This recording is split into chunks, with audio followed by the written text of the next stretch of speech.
What is up, my butter biscuits? Y'all, we got two videos in one day. Like, who am I? And on top of that, y'all, I'm really proud of myself because I went out last night and I saw Cascade. Oh my gosh, y'all. I don't even know how I'm alive and working today. Like, I'm very proud of myself, but thank God for some body armor. This really comes through. Anyways, as you guys can tell by today's title of the video, we're going to be talking about Laura Lee and Manny Mua because they actually just did a podcast. Well, their podcast is called Fool's Coverage.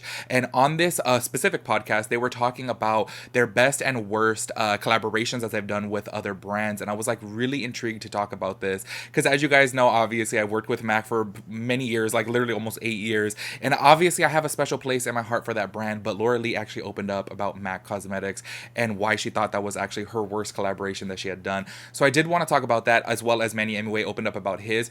I just want to say, like, I really am like enjoying podcasts these days. You guys know, like I said it before with the Frenemies, I really love the Frenemies.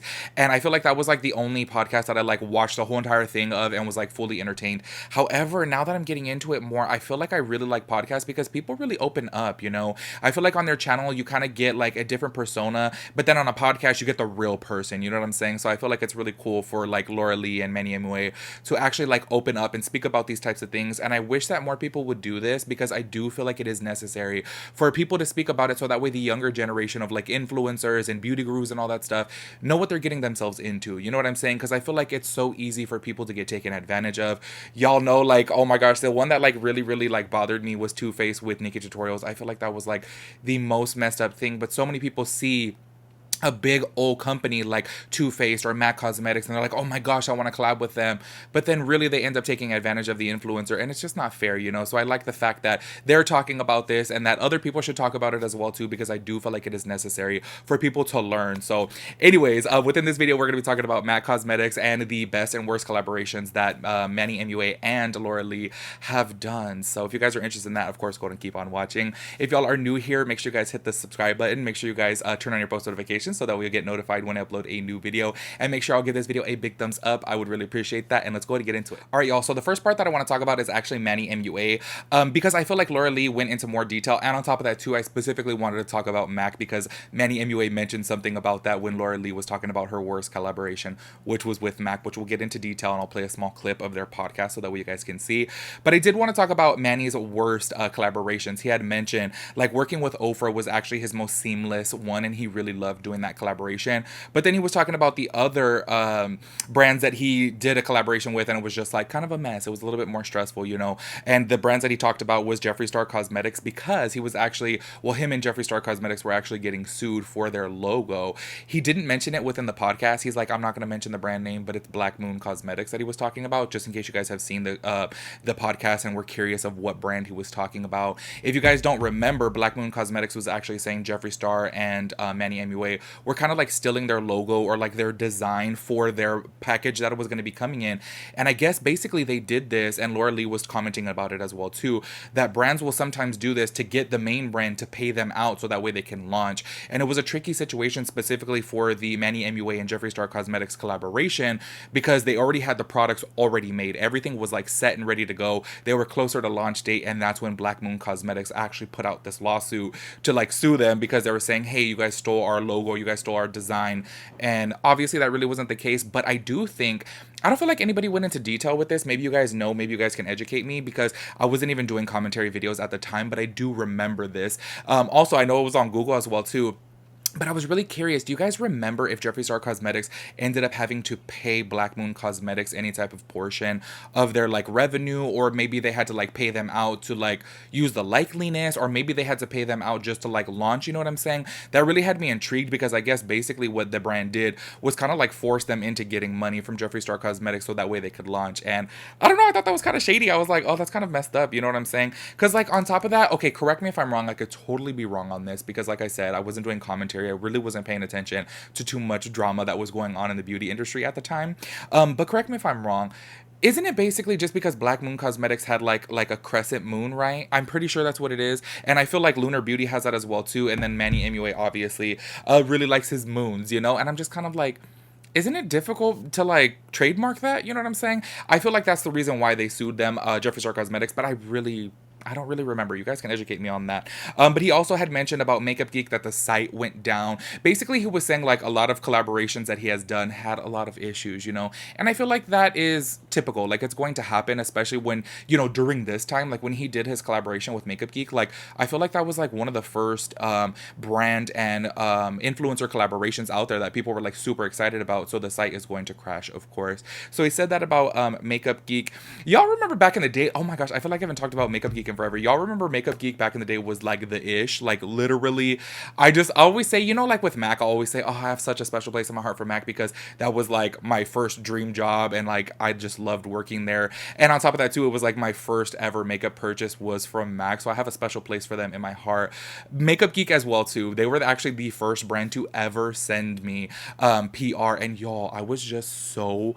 You guys do not even understand. Like during that time, I think I had 9,000 followers on Instagram, and I was like, I got this package from them and it was massive, like literally every single eyeshadow and Z palettes and all that stuff. It was just so cool. So I don't know, I kind of wish that Makeup Geek would like make a comeback. You know, I know obviously Marlena is still making products, but I don't know, I just feel like they're not as popular as they were, and I feel like they had some really good products.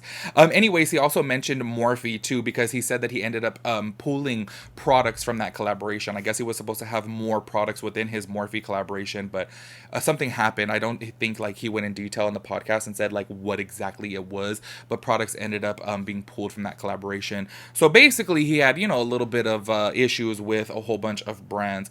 Now I want to talk about Laura Lee because I feel like this one goes into depth. I'm going to play a small clip for you guys so that way you guys have it for context. So check this out. MAC Cosmetic wanted to collab with me. I'm like, not sponsor me, collab with me. Like I was shocked.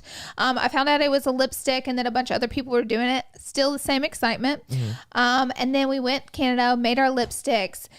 And they were going to launch, I can't remember. They told us the day of the week they were going to launch. And I was obviously pumped for that and made a bunch of content to promote it. But I had noticed as time got closer, MAC didn't promote it. So I was like, okay, interesting. They are going to promote the lipsticks from all of us influencers on launch day.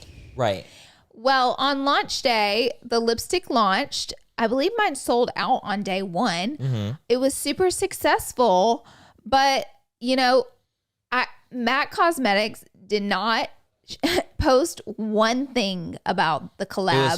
Crickets from any of the influencers. So at this point you might be saying, well, maybe they just weren't on socials that day. First of all, they're a conglomerate, and they had posted twice that day. No, it was like 5 times. No way. Yes, they had posted on their Instagram I know like that they 5 did. times, like a crazy amount of times, avoiding the topic of all of our collabs. So it was just super disappointing that MAC was not excited about the collab as I was. So as you guys can see from right there, this is where I'm just kind of like, ugh. Like, it kind of hurt me a little bit. I was like, I could only imagine if I was doing a collaboration with a brand and they didn't post about it. I feel like that's really messed up. And I feel like MAC obviously thought, you know what, like, we're too big for influencers. We're doing collaborations with celebrities, big celebrities, you know what I'm saying? Like Lady Gaga and Rihanna. So I'm not going to post an influencer.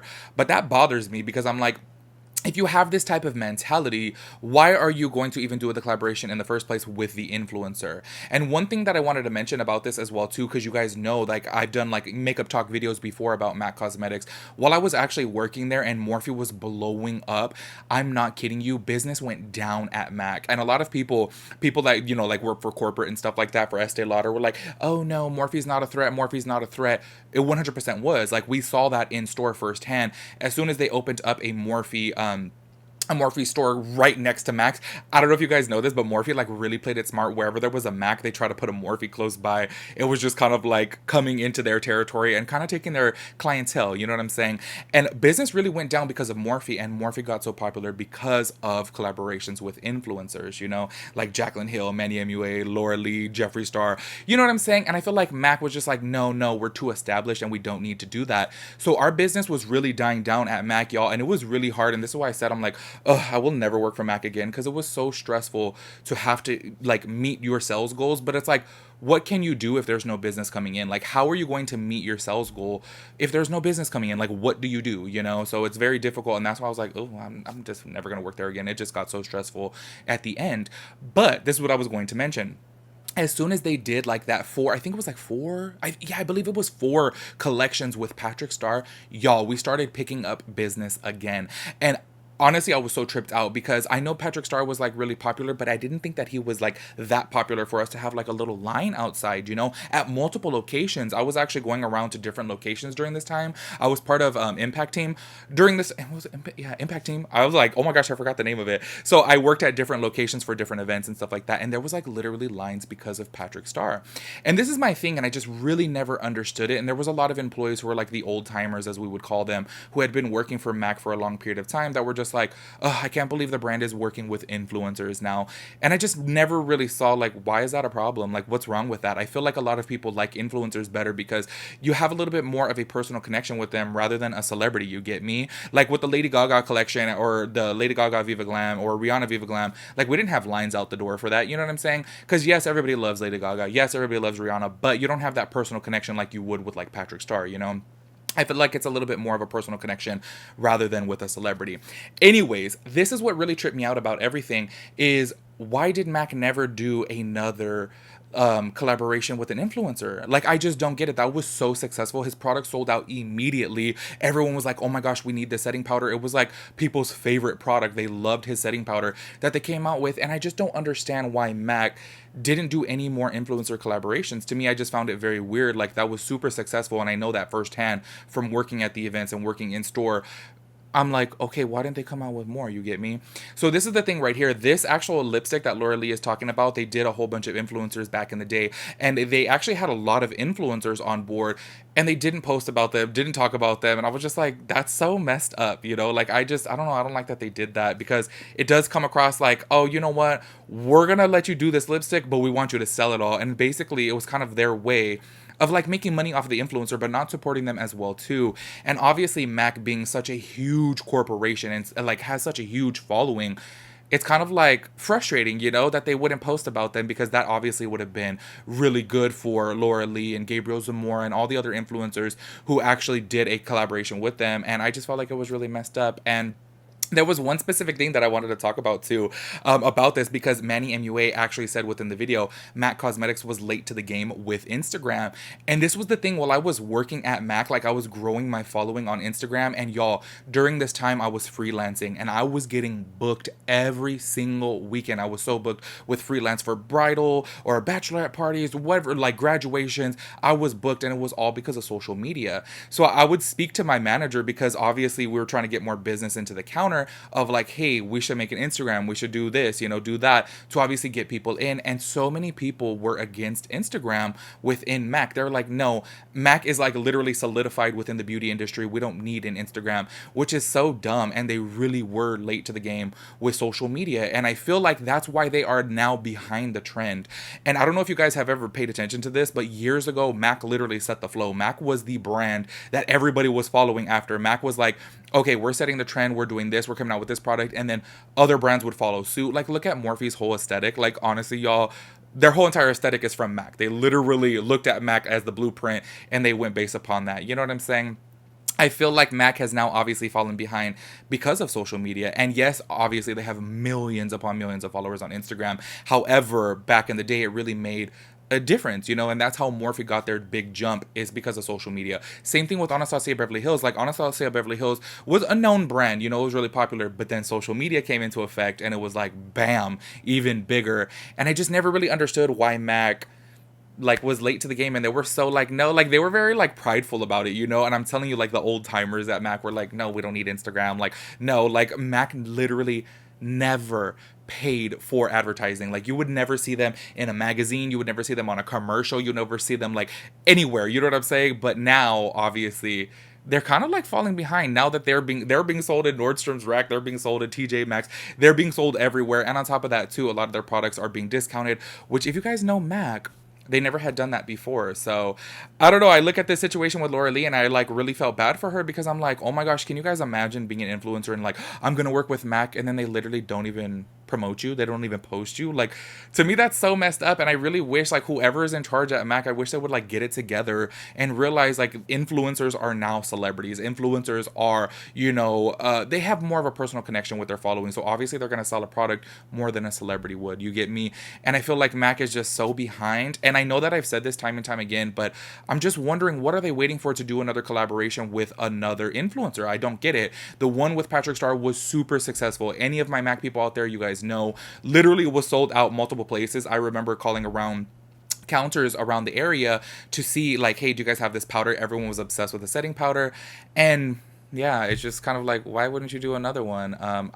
Unless I'm living under a rock and haven't seen one, I was like, I'm just kind of tripped out. I don't see it anywhere. And I don't get it. I don't understand why Mac is obviously so behind, because they see how successful Morphe has been with the whole influencer collaborations. But anyways, y'all, that is it for this video. Make sure you guys let me know your thoughts and opinions on everything, and I'll catch you guys in my next video. Peace out, Girl Scout.